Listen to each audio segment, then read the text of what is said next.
हमारा युवा इस आज की मॉडर्न टेक्नोलॉजी के साथ जुड़ सके, उसके बारे में जानकारी ले सके, इसी को ध्यान में रख करके सरकार ने निर्णय लिया। स्वामी विवेकानंद सशक्तिकरण स्कीम के अंतर्गत 2 करोड़ युवाओं को हम टैबलेट और स्मार्टफोन उपलब्ध करवाने के बड़े कार्यक्रम को आगे बढ़ाएंगे। सैमसंग भारत की ही नहीं बल्कि दुनिया की इलेक्ट्रॉनिक्स की बड़ी कंपनियों में से एक है,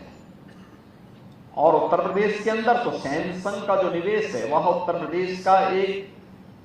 ब्रांड एम्बेसडर के रूप में भी सैमसंग दुनिया के अंदर काम करता है।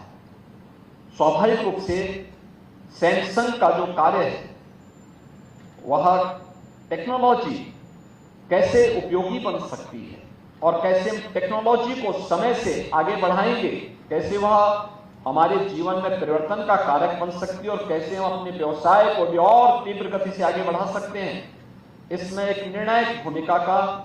निर्वहन करती है।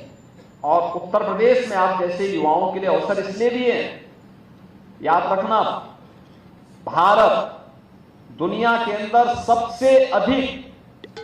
मोबाइल फोन और इंटरनेट की सुविधा प्राप्त करने वाला देश है। सबसे अधिक लोग भारत के अंदर इसका उपयोग कर रहे हैं और भारत के अंदर कुल मोबाइल मैन्युफैक्चरिंग के 55% मोबाइल अकेले उत्तर प्रदेश में बन रहे हैं। उत्तर प्रदेश के अंदर इलेक्ट्रॉनिक आइटम भारत के अंदर जितने भी बन रहे हैं उनमें 60% अकेले उत्तर प्रदेश में बन रहे हैं। और इसलिए आप जैसे युवाओं के लिए इस फील्ड में बहुत सारे अवसर हैं। हाँ, हम इस दिशा में कैसे अपने आप को तैयार कर सकें और ये डे टू डे के कार्यों को भी कैसे टेक्नोलॉजी के माध्यम से और भी आसान बना सकें, इस दिशा में और भी इनोवेशन की आवश्यकता है। याद करना, दुनिया के अंदर महाशक्ति वही बना है जहां के युवा इनोवेशन पर और रिसर्च एंड डेवलपमेंट के कार्यक्रम के साथ अपने आप को जोड़े हुए हैं। जितना अधिक रिसर्च एंड डेवलपमेंट होगा, बढ़ेगा, आगे चलेगा, उतने ही अच्छे परिणाम और उतनी बड़ी ताकत के रूप में वह देश और समाज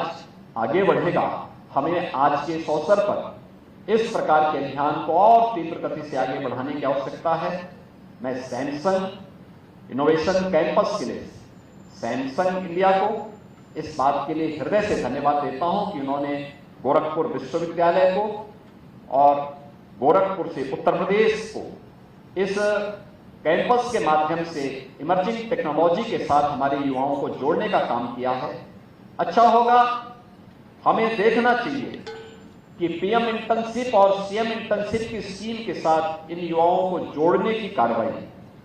और दूसरा, इन युवाओं के लिए कैंपस सिलेक्शन के माध्यम से इन्हें आगे अच्छा पैकेज प्राप्त हो सके जिससे लोग अपने बेहतर भविष्य की दिशा में आगे बढ़ सकें, या स्टार्टअप की संस्कृति को और प्रभावी बनाने के लिए प्रधानमंत्री मोदी जी के विजन को प्रभावी ढंग से आगे बढ़ाने में ये युवा किस प्रकार से अपना योगदान दे सकते हैं, इस दिशा में हमारा प्रयास होना चाहिए।